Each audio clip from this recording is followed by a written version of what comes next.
리플을 들고 있는 당신, 지금 어느 쪽에 더 가까우십니까? 조금만 더 버텨볼까와 이번엔 정말 정리할까 사이에서 매일 저울질 중이시죠? 커뮤니티에 들어가면 들어갈수록 더 지쳐갑니다. 손절했다는 글, 다시는 안 본다는 글, 체념의 말들. 남들은 손절하는데 나만 버티다가 더 물리는 거 아닌가. 그 의심이 머릿속을 떠나지 않습니다. 그래서 다른 사람들의 결정에 자꾸 시선이 갑니다. 남들이 어떻게 하는지 본 뒤에 내 결정을 맞춰보고 싶으니까요. 그게 자연스러운 심리입니다. 그런데 여기서 한 가지 짚어볼 게 있습니다. 당신이 보고 있는 다른 사람들이 과연 시장에서 중요한 주체입니까? 최근 코인 분석 매체 크립토슬레이트가 공개한 데이터가 있습니다. 리플 현물 ETF로 최근 한 달 사이 약 1200만 달러의 자금이 새로 들어왔습니다. 그 직전 달에는 3100만 달러가 빠져나갔었는데 흐름이 정반대로 뒤집힌 겁니다. 글로벌 XRP 관련 상품까지 합치면 같은 기간 제도권 자금 약 3200만 달러가 리플 쪽으로 유입됐습니다. 그 결과 리플은 9개월 만에 처음으로 월봉 상승 마감을 앞두고 있습니다. 흥미로운 건 같은 기간 개인 투자자들의 심리는 정반대로 움직였다는 점입니다. 센티먼트의 데이터에 따르면 개인의 부정적 심리 지수는 지난 2년 중 세 번째로 높은 수준을 찍고 있습니다. 요약하면 이렇습니다. 기관 자금은 들어오고 있습니다. 개인 투자자는 떠나고 있습니다. 같은 시점, 같은 자산을 두고 정반대의 결정이 내려지고 있는 겁니다. 이 구도 낯 익지 않습니까? 시장의 역사에서 가장 큰 상승을 만들어낸 자산들은 예외 없이 같은 장면에서 시작됐습니다. 개인이 공포에 질려 자산을 던질 때 기관은 조용히 물량을 주워 담았습니다. 가격은 그 수급의 차이가 무르익을 때쯤 움직였습니다. 그런데 이 구도가 하필 지금 리플에서 이렇게 선명하게 보이고 있습니다. 여기서 질문이 하나 떠오릅니다. 지금 리플 ETF를 통해 들어오는 제도권 자금은 도대체 무엇을 보고 움직이는 걸까요? 가격 때문은 아닙니다. 가격은 오랜 시간 내렸습니다. 심리 때문도 아닙니다. 시장 심리는 바닥입니다. 뉴스 때문도 아닙니다. 헤드라인은 여전히 조용합니다. 그렇다면 이들은 당신이 보지 못하는 어떤 것을 보고 있는 걸까요? 혹은 당신이 모르는 어떤 일정을 알고 있는 걸까요? 당신이 떠나려는 바로 이 시점에 누군가가 들어오고 있다면 그 누군가가 무엇을 알고 있는지 한 번쯤 들여다볼 가치는 있습니다. 리플 보유자 여러분, 저희 팀은 오늘 위로가 아닌 여러분이 지난 5년 동안 리플이라는 감옥에서 보낸 시간의 기회비용에 대한 잔혹한 영수증을 보여드리려 합니다. 솔직해집시다. 여러분이 리플을 들고 있는 목적은 단 하나, 돈입니다. 남들이 비트코인으로 졸업하고 밈코인으로 벼락부자가 될 때 왜 여러분의 계좌는 5년째 멈춰 있어야만 했습니까? 왜 리플은 호재가 터져도 가격이 제자리 걸음이었고 소송을 이겨도 폭등하지 않았을까요? 대중은 이것을 소송이라 불렀고 시장은 악재라 믿었습니다. 하지만 저희가 발견한 진실은 달러 제국의 강제적 재부팅이었습니다. 저희 팀이 추적한 결과는 명확합니다. 여러분의 수익이 억제된 그 5년은 설계자들이 리플을 가장 싼 가격에 국가 자산으로 편입시키기 위해 만든 인위적인 매집 구간이었기 때문입니다. 그들은 여러분의 공포와 지루함을 이용해 리플의 물량을 헐값에 빨아들였습니다. 세력들이 배를 불리는 동안 개미들은 기회비용이라는 가장 비싼 대가를 치러야 했습니다. 1913년 12월 23일 조지아주 지킬섬의 비밀 회동에서 탄생한 연방준비제도. 지난 113년간 이 시스템은 달러를 무한정 발행해 전 세계의 부를 빨아들이는 거대한 기계였습니다. 그 낡은 엔진이 멈추고 새로운 시스템으로 교체되는 2026년, 그 설계의 정점에 3명의 인물이 서 있습니다. 스콧 베센트, 케빈 워시, 스티븐 미란. 사람들은 이들을 단순한 경제팀이라 부르지만 저희 팀은 이들을 트리니티, 부의 재편자들이라 부릅니다. 이들이 하려는 건 고작 금리 몇 % 내리는 게 아닙니다. 미국의 36조 달러라는 천문학적인 부채를 디지털 용광로에 던져버리고 그 잿더미 위에서 리플이라는 단 하나의 혈관을 통해 부를 강제로 재분배하는 것입니다. 여러분이 5년간 견딘 그 고통스러운 박탈감이 어떻게 압도적인 수익으로 치환되는지 그 설계도의 첫 번째 페이지를 공개하려고 합니다. 2026년 2월 3일 케빈 워시의 연준 의장 지명 소식이 전 세계 전산망에 타전되자마자 금, 은, 그리고 코스피를 포함한 모든 시장이 일제히 비명을 지른 이유를 아십니까? 시장은 이미 본능적으로 직감한 겁니다. 이들이 하려는 건 고작 금리 몇 %를 내리는 게 아니라 기존 달러 시스템에 계획된 안락사라는 것을 말입니다. 이들의 임무는 단순히 빚을 갚는 게 아닙니다. 36조 달러라는 미국의 천문학적인 부채를 디지털 용광로에 녹여버리고 새로운 제국의 주춧돌을 놓는 것입니다. 그리고 그 설계도의 심장부에 지난 5년간 철저히 격리되어 가장 순수한 결정체로 단련된 리플이 박혀 있습니다. 뉴스에서는 절대로 접할 수 없는 이야기들, 지금 바로 시작해 보겠습니다.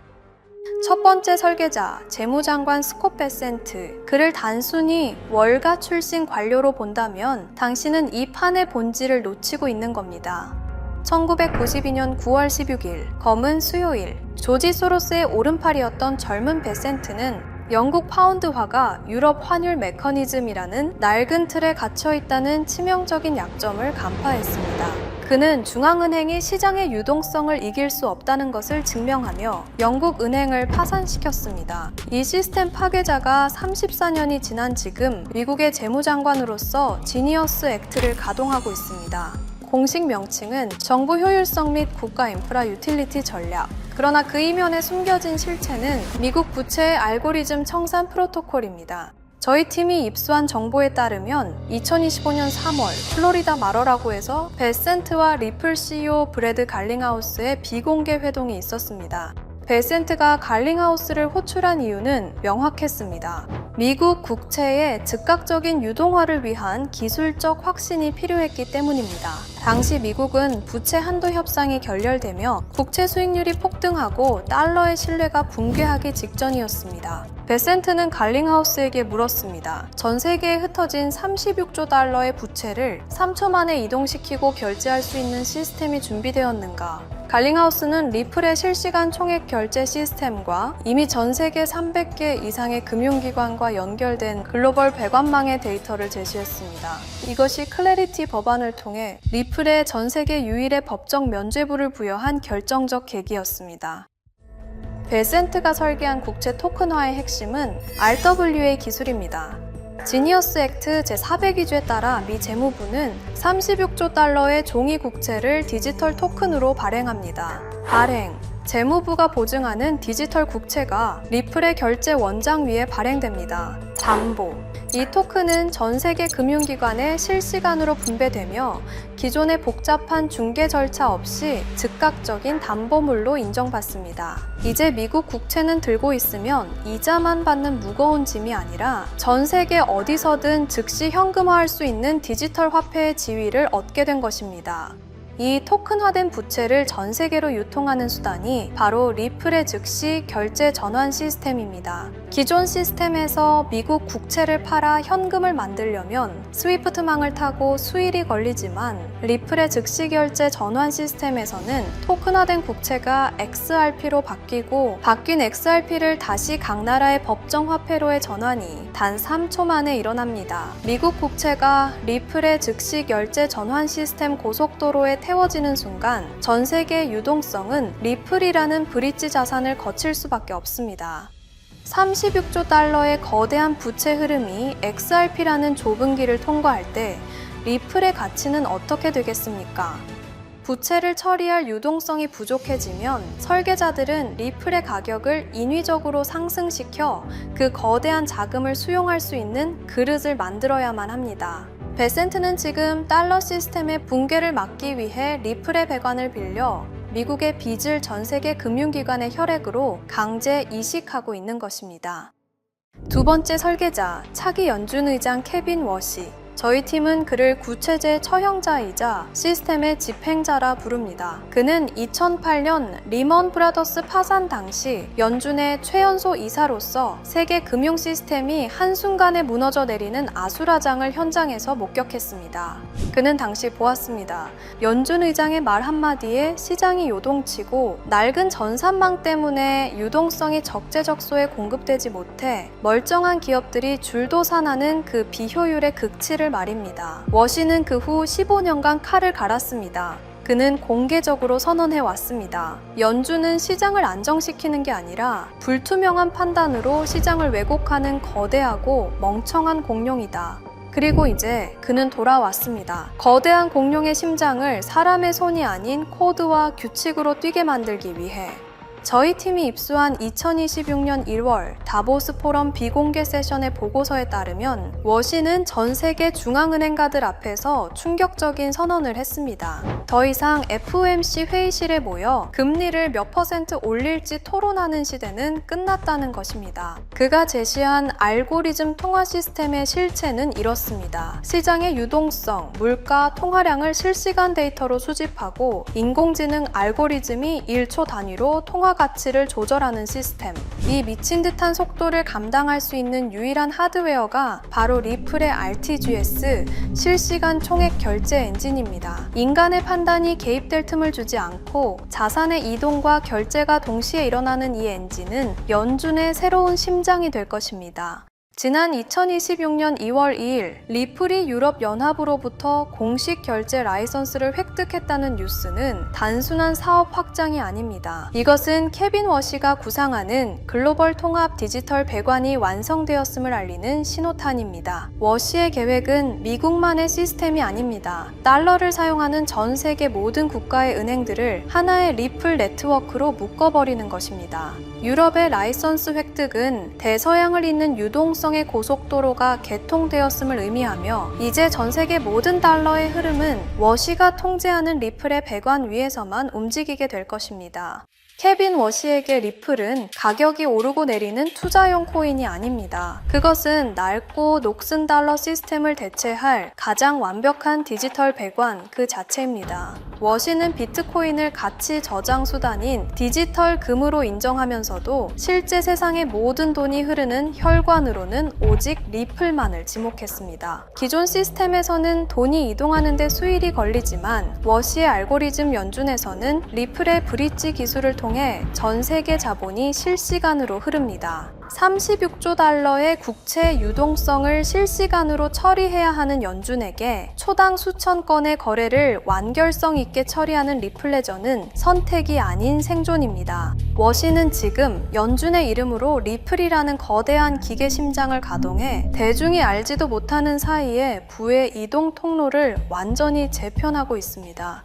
세 번째 설계자, 트럼프의 그림자 책사이자 연준이사 스티븐 미란. 저희 팀은 그가 작성한 극비 메모이자 2026년 금융재편의 근간인 마러라고 합의의 전문을 입수하여 그 잔혹한 논리를 해독했습니다. 미란은 하버드 출신의 경제학자이자 헤지펀드 분석가였던 자신의 과거를 이 설계도에 녹여냈습니다. 그의 통찰은 차갑습니다. 미국이 비싼 기름을 태워 항공모함을 띄우고 세계 경찰 노릇을 하며 달러 패권을 구걸하던 시대는 끝났다. 이제는 전 세계 금융 결제망의 주인, 즉 디지털 톨게이트 사장으로 군림해야 한다. 1985년 플라자 합의가 일본 엔화의 가치를 강제로 올려 미국의 무역 적자를 해결했다면 2026년 미란이 주도하는 마러라고 합의는 달러의 의도적인 약세와 디지털 전환을 목표로 합니다. 미란은 미국의 36조 달러 부채가 달러의 기득권 때문에 발생한 독이 든 성배라고 진단했습니다. 전 세계가 달러를 원하기 때문에 미국은 계속해서 빚을 찍어낼 수밖에 없었다는 논리입니다. 그는 이 굴레를 끊기 위해 달러의 지위를 종이 화폐에서 디지털 기반 시스템으로 강제 이식하고 있습니다. 이 과정에서 미국은 동맹국들에게 안보 대신 금융 인프라 이용료를 요구하기 시작했습니다. 미란이 제안한 가장 충격적인 전략은 부채 전이입니다. 그는 미국이 보유한 막대한 금을 현재의 폭등한 시세로 재평가하거나 일부 매각하여 그 자본으로 디지털 자산 인프라를 선점하라고 트럼프에게 직언했습니다. 그 인프라의 핵심 징수원이 바로 리플입니다. 미란은 과거 논문에서 외국 정부가 미국 국채를 보유할 때 일종의 사용자 수수료를 부과해야 한다고 주장한 바 있습니다. 이제 그 수수료는 리플 네트워크 위에서 현실화됩니다. 여러분이 전 세계 어디서든 은행 송금을 할 때 그 저변에서 리플이 브릿지 역할을 수행하며 발생하는 미세한 수수료들, 그 거대한 유동성의 흐름은 미란이 설계한 파이프라인을 따라 미국 재무부의 실시간 수익으로 직결됩니다. 2025년 말 정식 출시되어 현재 전 세계 주요 거래소와 은행망에 깔린 리플의 스테이블 코인 RLUSD는 이 디지털 통행세를 징수하기 위해 현장에 투입된 첫 번째 관리입니다. 미라는 불투명한 테더를 제거하고 미 재무부의 통제권 아래 있는 RLUSD를 전 세계 결제 표준으로 밀어붙이고 있습니다. 전 세계 모든 기업과 개인이 RLUSD로 결제하고 리플로 전송할 때마다 미국은 전 세계 모든 금융 거래에 대해 소수점 단위의 통행세를 징수합니다. 미국은 이제 세계의 경찰이 아닙니다. 전 세계 금융 고속도로를 소유하고 통행료를 거두는 거대 인프라 기업으로 변모했습니다. 당신은 지금 총칼 없는 디지털 식민지화의 시대를 목격하고 계십니다. 그리고 그 제국의 통화로 채택된 리플을 보유하고 있다는 것은 제국의 톨게이트 수익권을 공유하고 있다는 것과 같은 의미입니다. 이 모든 거대한 설계에도 최후의 걸림돌은 있었습니다. 바로 기존 달러 시스템의 낡은 배관을 장악하고 수조 달러의 수수료를 챙기며 배를 불려온 월가의 구세력들입니다. 이들은 변화를 원하지 않습니다. 기득권을 내려놓느니 시스템과 함께 침몰하는 것을 택할 자들이죠. 이들을 도살하기 위해 돌아온 네 번째 인물, 저희가 제국의 청소부라 부르는 제이 클레이튼 뉴욕 남부지검장입니다. 2020년 12월 22일 임기 종료 불과 12시간을 남기고 리플을 기소하며 시장을 지옥으로 몰아넣었던 제이 클레이튼. 사람들은 그를 리플의 주적으로 기억합니다. 하지만 2026년 오늘 그는 트럼프의 부름을 받고 미국 금융의 심장부인 뉴욕 남부지검의 수장으로 귀환했습니다. 이것은 역설이 아닙니다. 클레이튼은 리플을 죽이려 했던 게 아니라 미국 정부가 리플을 완전히 장악할 때까지 격리시키고 그 과정에서 월가의 반란 분자들을 가려내는 덫을 놓았던 것입니다. 이제 그는 자신이 쳐놓은 덫에 걸린 짐승들을 처리하기 위해 저승사자의 낫을 들고 돌아왔습니다.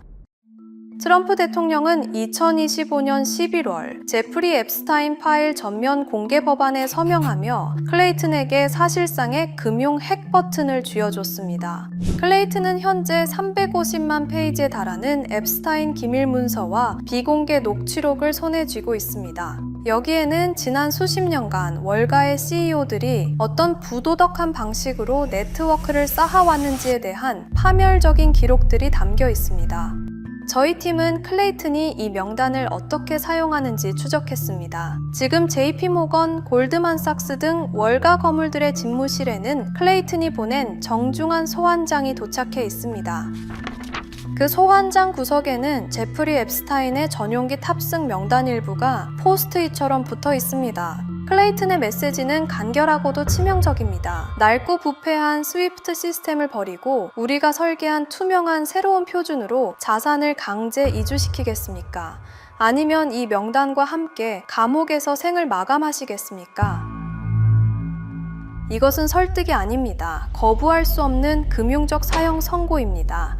2026년 2월 지금 이 순간 월가의 수조 달러 자금이 비명을 지르며 리플의 파이프라인으로 강제 이주당하고 있습니다. 클레이튼은 리플을 공격하러 온 게 아닙니다. 리플의 적들을 제거해 리플이 독점할 수 있는 무주 공산을 만들기 위해 돌아온 겁니다. 기존의 불투명한 테더와 낡은 송금망에 기생하던 자금들은 이제 클레이튼의 칼날을 피해 가장 투명하고 법적으로 검증된 리플 네트워크로 숨어들 수밖에 없습니다. 클레이튼은 지금 월가의 피비린내 나는 청소를 통해 리플이라는 새로운 제국이 들어설 자리를 닦고 있습니다. 저희 팀이 추적한 지난 5년의 기록은 여기서 하나의 결론으로 수렴됩니다. 대중이 리플을 비웃고 소송의 결과에 일희일비할 때 트리니티와 청소부 클레이튼은 36조 달러라는 거대한 부채를 청산하기 위한 프로토콜을 완성했습니다. 재무장관 스콧 베센트는 지니어스 액트를 통해 국채를 토큰화하여 부채를 유동성으로 바꿨고, 차기 연준 의장으로 지명된 케빈 워시는 RTGS 엔진을 연준의 심장에 박아 알고리즘 통화 시스템 구축을 계획하고 있습니다. 트럼프 의책사 스티븐 미라는 마러라고 합의로 전 세계 금융결제망에 디지털 톨게이트를 세웠습니다. 그리고 클레이튼은 앱스타인 파일이라는 레버리지를 이용해 월가의 자금을 리플의 배관으로 강제 이주시키는 작업을 진행 중입니다. 하지만 여기서 여러분이 반드시 깨달아야 할 진실이 있습니다. 리플은 제국을 재건하기 위한 고속도로이자 배관일 뿐입니다. 고속도로가 뚫렸다면 이제 그 위를 달릴 컨테이너가 필요합니다. 36조 달러의 국채, 전 세계의 금, 부동산, 그리고 기업의 자산들, 이 거대한 실물 자산들을 디지털로 전환하여 리플의 ODL 고속도로에 실어 나르는 핵심 기술, 바로 RWA 섹터입니다. 저희 팀은 최근 백악관과 재무부가 추진하는 디지털 자산 표준화 작업에서 리플과 완벽하게 상호 운용성을 갖춘 특정 RWA 인프라 코인에 주목하고 있습니다. 하지만 이 코인은 일론 머스크의 X에서 의도적으로 언급이 자제되고 유튜브 알고리즘에서도 노출이 제한되고 있습니다. 기관들이 대중 모르게 소리 없이 물량을 확보하고 있는 자산, 베센트의 재무부가 국채를 토큰화할 때 사용하는 표준 프로토콜, 그리고 워시의 연준이 실시간으로 담보 가치를 측정할 때 사용할 데이터 오라클, 이 자산은 리플이라는 고속도로 위를 달리는 표준 컨테이너 역할을 수행하도록 설계되었습니다. 리플이 금융의 혈관이라면 이 RWA 코인은 그 안을 흐르는 산소이자 영양분인 셈입니다. 역사는 반복되는 것이 아니라 설계되는 것입니다. 설계자들은 리플이라는 고속도로를 깔았고 이제 그 위를 달릴 36조 달러 규모의 화물을 준비하고 있습니다. 5년 전 리플 홀더들이 겪었던 고통과 박탈감을 기억하십시오. 지금 그 똑같은 패턴이 이 RWA 섹터의 핵심 자산에서 반복되고 있습니다. 그들이 가격을 누르고 대중을 조롱할 때 우리가 먼저 설계도를 읽고 이 컨테이너를 선점한다면 결과는 상상 그 이상이 될 것입니다. 역사는 지금 이 순간에도 반복되고 있습니다. 그들의 계획을 미리 예측해서 우리가 조금이라도 더 빨리 움직인다면 우리는 도지코인, 시바이누를 초기에 매수했던 사람들처럼 상상할 수도 없는 수익을 올릴 수 있을지도 모릅니다. 하지만 진실은 언제나 불편합니다. 그 불편함을 견디고 끝까지 추적한 자만이 진짜 부의 이동을 목격하게 될 것입니다. 저는 오늘 이 코인을 여러분께 공개하겠습니다. 단, 유튜브의 스크립트 작성 기능 때문에 직접적으로 언급할 수는 없습니다. 영상 설명란과 고정 댓글에 있는 링크를 통해 간단한 양식을 작성해 주시는 모든 분들께 이 코인을 알려드리도록 하겠습니다. 그리고 궁금하신 점은 언제든 댓글을 통해 말씀 주시면 답변해 드리도록 하겠습니다. 긴 영상을 시청해 주셔서 정말 감사드립니다. 좋아요 버튼도 꼭 부탁드리겠습니다. 감사합니다.